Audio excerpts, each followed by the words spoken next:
The Octopus Hitman.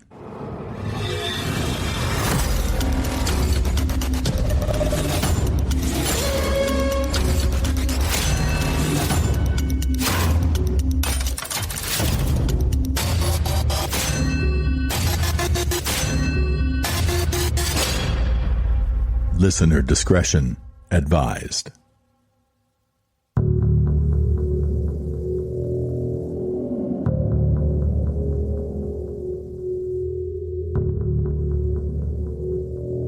Three convicted felons, united by their craving for quick wealth and adventure, join forces to form an alliance.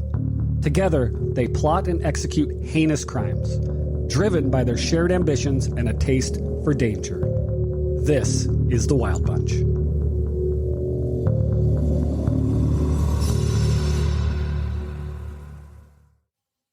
And welcome to episode 6, The Octopus Hitman. I'm your host, Bill.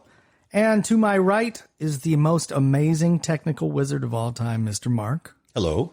And to my left, the researcher extraordinaire, James. That's a lie. Hello. Okay, so we're here once again talking mostly about Phillip Arthur Thompson. Today's episode is The Wild Bunch.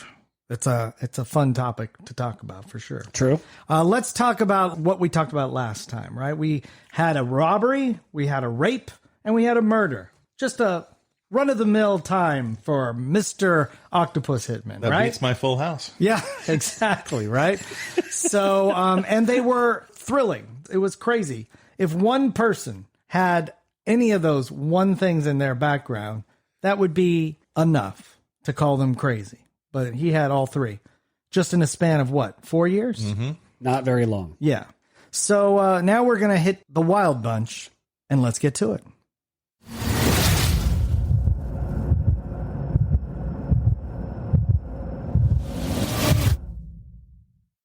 In 1979, Thompson befriends two men named Michael Hennessy and John Gordon Abbott, who were both violent criminals while they were all rotating through San Quentin. The three of them called themselves the Wild Bunch, committing several crimes and terrorizing the community.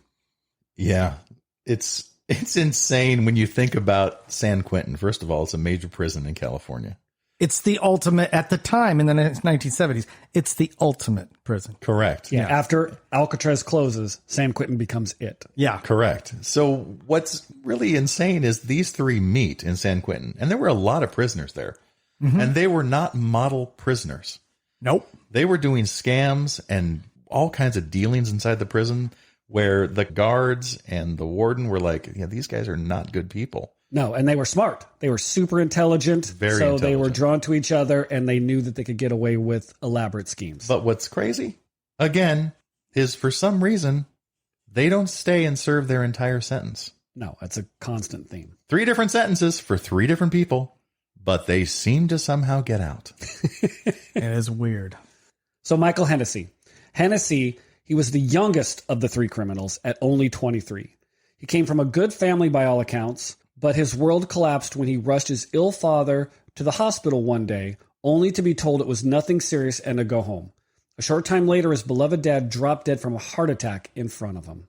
And Hennessy blamed himself, going to pieces like many of us would. Sure. A drift into crime followed, and an incarceration at San Quentin prison. Those who've met his family describe Hennessy as basically a good kid who fell in with the bad crowd and became Thompson and Abbott's flunky. He was actually sent to San Quentin for a burglary charge. That's why he went, which is, at the time you're thinking, okay, it's just burglary? Why are you going to San Quentin? I don't know what was involved in that, but it was probably pretty serious, probably a gun-related charge, because otherwise, why would you be most there? normal county jails would be sufficed for that. But yeah.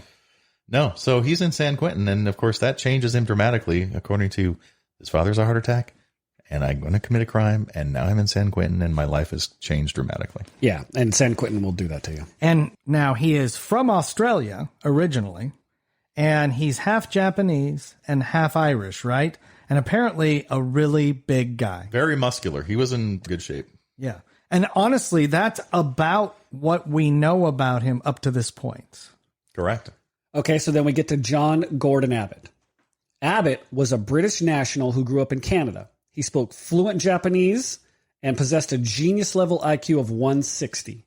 He was the son of John Abbott, a marketing economist for the United Nations, and Dr. Ursula Abbott, a former UC Davis professor.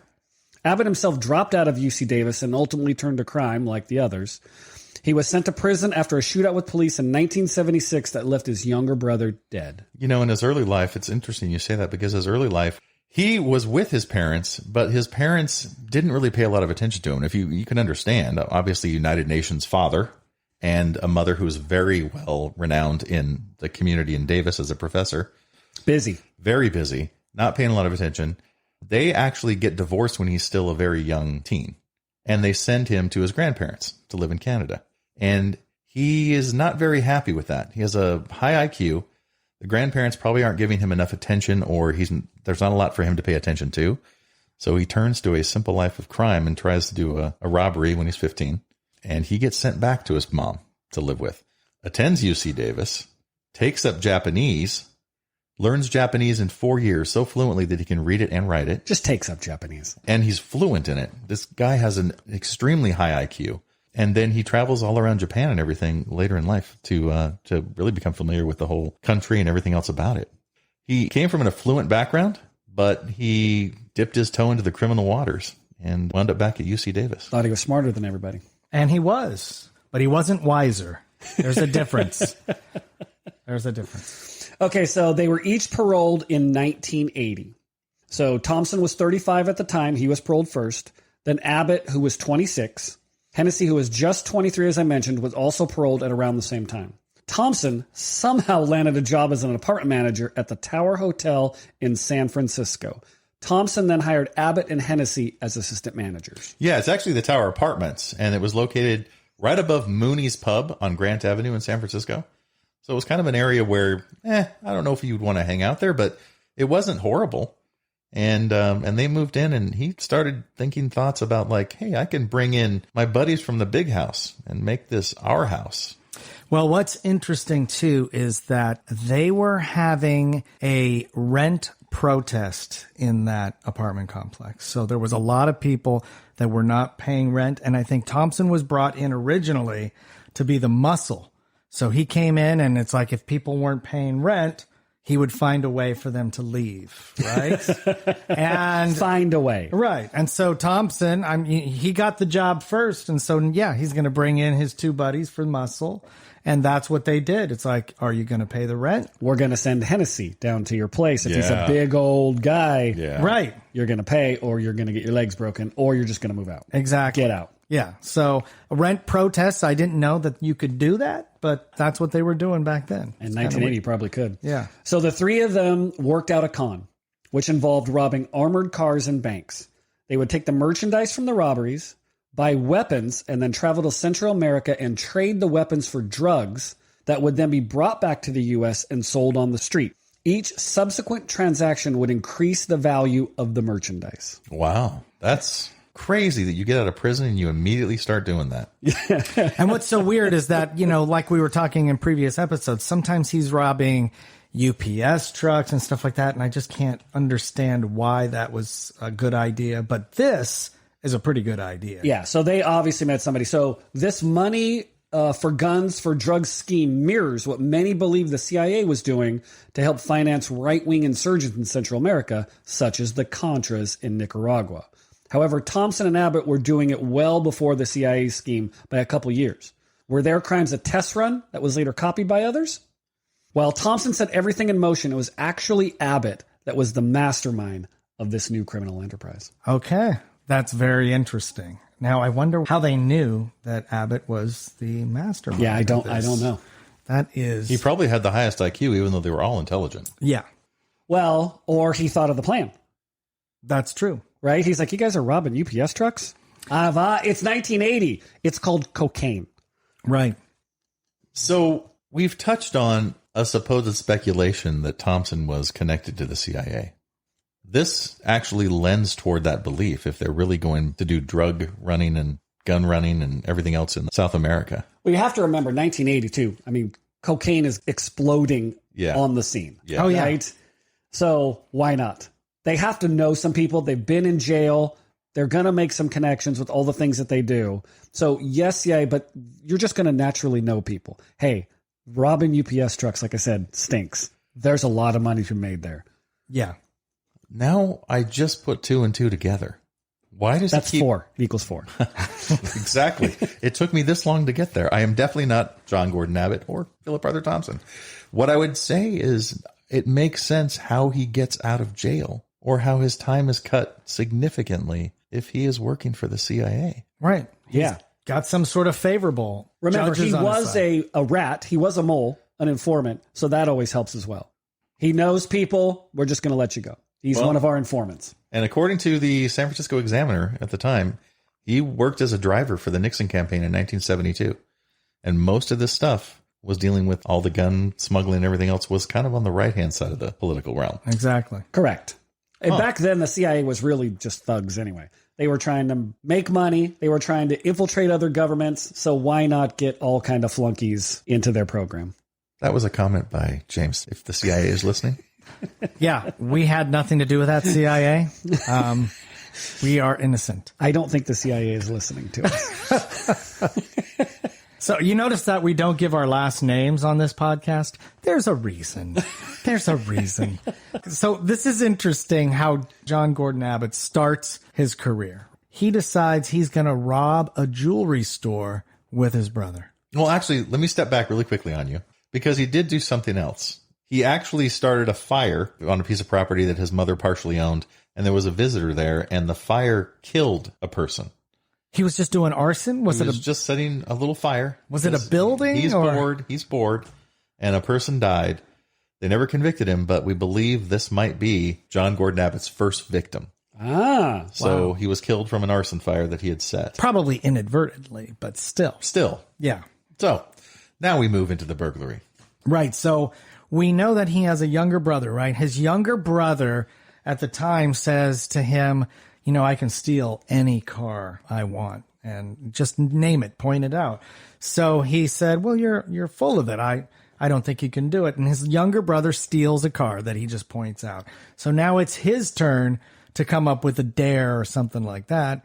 So they decide, he'd been looking at this jewelry store. So they decide they're going to rob the jewelry store. Right, Mark? But it didn't go exactly as planned. Yeah. So they tripped an alarm when they were in the jewelry store, and the police responded. It wasn't good because as the police were driving up, the unit was approaching, and a .22 rifle shot a bullet straight through the window, narrowly missing the police officers. So these guys are 18 is the younger brother. John Gordon Abbott's like 20, and they bring guns. This is crazy. 22. A 22. And yeah, like he's bringing a 22. A 22. He's shooting a BB gun. Yeah. A second police unit responded to the rear of the business and was fired upon with a .357 Magnum.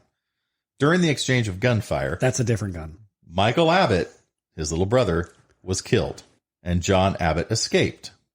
During the ensuing search for John Abbott, the police were fired upon, and a dispatcher and police officer were narrowly missed. They also brought a helicopter. And that was fired upon. Yeah. So he wasn't joking around. He was shooting at everything. Cocaine. Yeah, maybe so. What I can tell you is that his younger brother was killed by a shotgun blast in the ensuing gunfight, and he died on the scene. Right. John Gordon Abbott wasn't found until 18 hours later. Yeah. So he calls Kaiser Hospital. He doesn't know the seriousness of his brother at this time. So he calls from a payphone at the library, and they trace the call. And his brother was dead. He didn't know it. He was just trying to check up on him. And so they went to the library in plain clothes. Correct. And then they arrested him. His 160 IQ was not coming through right there. Not really, but he's 20 years old, right? Did he muffle his voice? I'm calling for my brother. Right. Hi, this is his mother. What I do know is that when they actually caught John Gordon Abbott, he said, I wish I would have known it was you, because there would have been a lot more dead cops. Yeah. So John Gordon Abbott is just a really interesting character. Well, it's true, because where he learned his gunfire expertise was actually from a gun instructor who lived near him at the time when he was younger. And the gun instructor went on vacation, and his house was robbed. All his guns were taken. What happened here was that an Asian American couple who were confronted at an apartment nearby by a gunman matching John Abbott's description. Both were pistol whipped, and the male was shot in the head and the chest. The gunman also held neighbors at bay with a .357 Magnum and made his escape, but he left behind a .22 revolver at the scene, which .22 revolver seems a familiar gun since it was also used at the burglary of the jewelry store. Correct. 2 days later, an officer on patrol stops to check out a subject in the early morning hours behind a pizza parlor. Upon exiting the vehicle, the officer is immediately fired upon by a .357 Magnum. The officer returned fire, and the subject escaped. The subject matched John Abbott's physical description. And when John Abbott was arrested a little while later, there was a crude drawing that was found in his jacket of that same pizza parlor and the complex in which it was located, supposedly going to be robbed. So it's not that John Gordon Abbott went, you know what, we're going to do that initial burglary, and oh, sorry, I set that little fire at this house. He had schemes to become a true criminal. Yeah, well, did he kill that one Asian man that got shot in the head? It actually doesn't report if the man died or not. Yeah. But he was shot in the head and chest. I mean, that is cold-blooded murder right there. It's one thing to get your brother killed and dare us to do a burglary at a jewelry store, but it's another thing to just kill someone outright. Yes. For no reason. Well, and he wrote a lot of these things in Japanese when he was writing down his schemes to commit crimes. Correct. Thinking that no one would understand them. Wow. So, except the Japanese. There you go. Maybe they were Japanese and they caught him at his scheme. Well, I do know he was practicing with his rounds because at one time when he was doing practice at a gun range, he shot 600 rounds of combat shooting tactics with a .357 and .38 revolver. So he was definitely planning something. He just wanted to be a good shot. Yeah, his mind was going there. He wanted the action. Yeah. Right? So we know he did things in jail, like he was a bookie and things like that. He wanted the action. He wanted to be little adrenaline junkie. So, yeah. Well, yeah. And while in prison, he actually bragged about the element of surprise and that he had trained himself to draw and fire upon immediate contact if the situation warranted it. Well, it probably wouldn't warrant it if you didn't initiate it. Yeah. You're not going to take me, coppers. There you go. So there is this guy by the name of, I believe his name is Sean Atwood, and he is a former prisoner, he's an English bloke, and he interviews other prisoners. And one of the interviews that he did is with John Gordon Abbott. Fascinating. It really is, and it's a two-parter. Each one of these is about 3 hours long. It's long. And I encourage you to go there. It's interesting. You can see where he's intelligent. He's a really intelligent guy. He's still alive today. And there's a lot of interesting things he has to say. But it's interesting that when I hear him talk, it also reminds me of the time that I talked to Phillip Arthur Thompson on the phone, where they always kind of came out the winner. You could tell they were very proud of what they were doing. They were really cool. Every story he tells, he was the cool one. Even when he loses, he kind of wins. It's like, yeah, he stabbed me in the stomach, but at the end, I was eating Twinkies in the hospital hotel room, whatever it is. Always has to come out on top. Exactly. And I planned it that way because I knew the riot was happening the next day, whatever it is. And so this is jailhouse stuff. But John Gordon Abbott, he has a million stories of people getting shanked and that type of stuff. But he does have a few stories about Phillip Arthur Thompson, because obviously this is a podcast about Phillip Arthur Thompson. So one of the things that he talked about is that, these guys are all over the internet. These three, the Wild Bunch, they kind of Called themselves that. They called themselves the Wild Bunch. So John Gordon Abbott was saying how Phillip Arthur Thompson was really into machine guns and he was really into speed at the time. And he said he's a dangerous guy and he knew things. And so apparently when he got into San Quentin, he was there. And now keep in mind, he's 6'5", but Abbott says Phillip Arthur Thompson was no fighter. However, one of the big Aryan Nation brothers, the biggest guy in the room, he wants to fight him in the boxing ring. So at that point, if you're a prisoner, you really can't say no, right? Got to say face. Yeah, exactly. So he went into the boxing ring and he was saying that Thompson, he never didn't work out. He was really soft around the middle and that type of stuff. And he was sitting there in the boxing ring and it was a go. and he just took the thumb of his boxing glove and he just pressed it as hard as he could into the guy's optic nerve.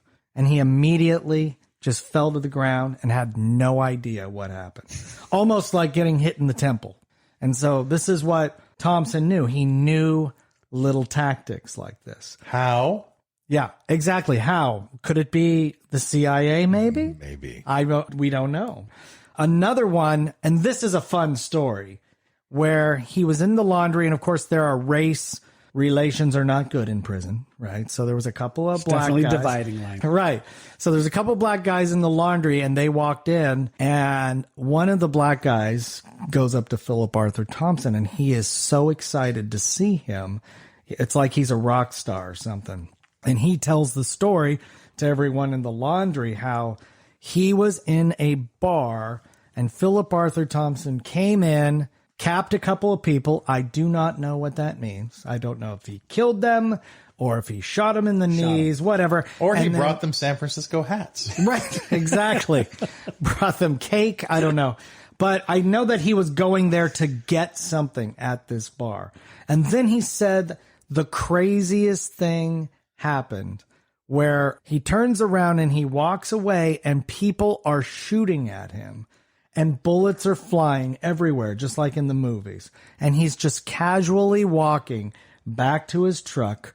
He opens up the truck door, gets out a shotgun, and just kills everyone who's shooting at him, gets in the truck, and drives away. Wasn't even a machine gun, right? Now, Grain of salt. you got to take it with a grain of salt because these guys are all in prison, right? So, but apparently Philip Arthur Thompson did not want this guy saying anything, because you don't want stories getting out about you because, oh, well, if you're that badass, he's going to get a fight or whatever. Well, right? especially if you shot a bunch of people in the bar. You don't want that coming back to you. I got away with that. Exactly. So these are the kind of stories that are just, whether they are prison stories and they're really exaggerated or this is the kind of guy he was. I don't know. I want to believe that one. I really do. Watch it and make your own judgment. Exactly. Watch this on the Sean Atwood YouTube channel. It's great. And I'm sure he has a lot of other prison stories too. But one last story, which is, I think, the most interesting, is that Philip Arthur Thompson, again, we got to take this with a grain of salt, but he told John Gordon Abbott, their cellmates now, that he started in the Phoenix program. And of course, everybody knows what the Phoenix program is. What is the Phoenix program, Bill? So the Phoenix, this is back in Vietnam. So what happened was the Viet Cong started realizing that there were people in each village that were enemies to the Viet Cong. So they had a strategy that they would go into each village and kill people that were against their cause. Without taking out the entire village. Exactly. They just take the leaders and the people that were just against them, the traitors, and that would pretty much make the village go, almost like a hitman. Right. Almost like a hitman. So the U.S. decided, hey, we need to do the same thing, and they created the Phoenix program. And this is what Philip Arthur Thompson said he got his start in the military with, is that they would send him over and he would be the person that would go into each village and take out the person who was enemies to the U.S. at this time. We tried to research this extensively. Yes. And there is no military record for Philip Arthur Thompson. Obviously, if he was part of the Phoenix Project or the CIA, that is easily wiped. It could be not easily saying wiped. that he was. Not saying that he wasn't, but the speculation is there's too many things that point to why is he always released? Why is he always serving not just the minimum sentence, but hardly any sentence for anything he's ever done? Mm-hmm. And why does he always happen to be at the right place at the right time, or most people would say the wrong place at the right time? I'm always skeptical a little of that story. While he has a lot of certain skills, infiltrating a Viet Cong jungle, I don't think was one of his main skills. Right. If he wasn't a fighter. He's not going to just walk in there if he's soft in the middle and be like, hey, you're the dude, I just whacked you, and walk out. I agree. And after talking with the... That's going to be CIA special ops type stuff. Exactly. Talking with the producers of the Octopus Murders, they can find no evidence that he was ever in the military. But that doesn't mean that there wasn't a special CIA force. And by the way, this of course there was. Yeah, and that went in there, and maybe they brought him in there. Keep in mind, Nixon is the president when Vietnam is going on for most of the time, right? And he worked in the Nixon administration. Yeah, and like doing things under a guy named Alan May. It's possible he could have gone over there. He just didn't do the killing. Who knows? Right? Yeah. But if this is true, because if you're just going in and killing people, it's not that you're good or bad or whatever. It's like you start getting used to it, and then that's just what you're used to. My question would be, when did he have the time? We've seen his list of killings that he's done. Exactly. When did he squeeze that into his schedule?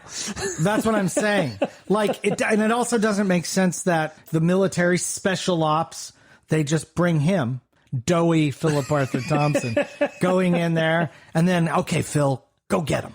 We got Go your out back. to that jungle out there with like 100 people in it and just kill the people out there. Exactly. You know No what problem. makes more sense to me is this. The Phoenix Project doesn't necessarily mean you have to go to Vietnam.